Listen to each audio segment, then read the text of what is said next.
Jeda Uftan Kenya Uman Adunya Nina Kenya Arala Vissa Sagale Sani Dagenya Dumissa Fukissa Sagale Sani Dagenya Dumissa Fukissa Sagale Sani Dagenya Dumissa Fukissa Sagale Sani Dagenya Dumissa Fukissa Uno ifni buhe Nufisono ifi Uno ifni buhe Nufisono ifi Uno ifni buhe Nufisono ifi Uno ifni buhe Nufisono ifi Yaikob Yohannis Kasumas Petros Akayon Argan Yosef Elias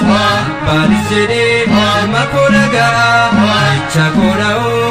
Anandale Sagale Sani Dagenya Dumissa Fukissa Sagale Sani Dagenya Dumissa Fukissa Sagale Sani Dagenya Dumissa Fukissa Sagale Sani Dagenya Dumissa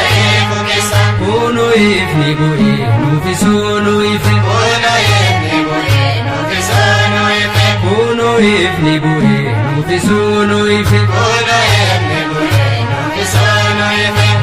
Taboret ifni mul'ate kullu kan gammachise naga kullu taboreef ifni waaqummaa sirratti ife Sagale Sani Dagenya Dumissa Fukissa Sagale Sani Dagenya Dumissa Fukissa Sagale Sani Dagenya Dumissa Fukissa Sagale Sani Dagenya Dumissa Fukissa Uno ifni buhe Nufisono ife Uno ifni buhe Nufisono ifi Uno ifni buhe Nufisono ife Uno ifni buhe Nufisono ifi Itoophiyaanonni seenaa qabeeyyii aadaa isaanii alaqqisiisan obborabsanii akka abboota isaanii jiitii waan qabuuf haa gammachiisu Sagale Sani Dagenya Dumissa Fukissa Sagale Sani Dagenya Dumissa Fukissa Uno ifni buhe Nufisono ife Uno ifni buhe Nufisono ifi Uno ifni buhe Nufisono ife Uno ifni buhe Nufisono ifi Hartoota isaatiif hafuura ergee Itoophiyaanonni kennaan sheekutee du'ee jedha kiristaanonni geelel jedha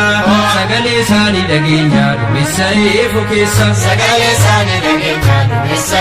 Fukissa Sagale Sani Dagenya Dumissa Fukissa Sagale Sani Dagenya Dumissa Fukissa Uno ifni buhe Nufisono ife Uno ifni buhe Nufisono ifi Uno ifni buhe Nufisono ife Uno ifni buhe Nufisono ifi Waggaan ayyaan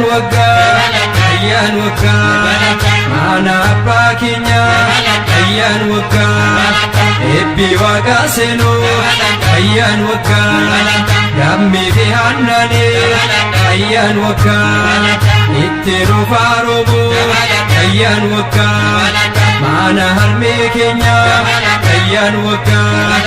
Eebbi Waaqaa seenuu ayyaan waggaa Lammii fi Haannanee ayyaan waggaa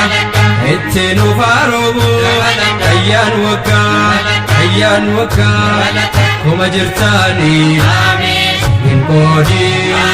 Kiristoos mirgaasaa naadhaaboo Yaaltu mootummaasaa taasiisuu akkuma jirruuni hin qoodin Kiristoos mirgaasaa naadhaaboo Yaaltu mootummaasaa taasiisuu akkuma jirruuni hin qoodin Kiristoos mirgaasaa naadhaaboo waggaasaas nagaahoo Ergamoota qulqulluu toloota Eebbi Waaqayyoo mana hundaa seenuu mana hundaa Eebbi Waaqaa seenuu mana hundaa Eebbi Waaqaa seenuu mana hundaa Eebbi Waaqaa seenuu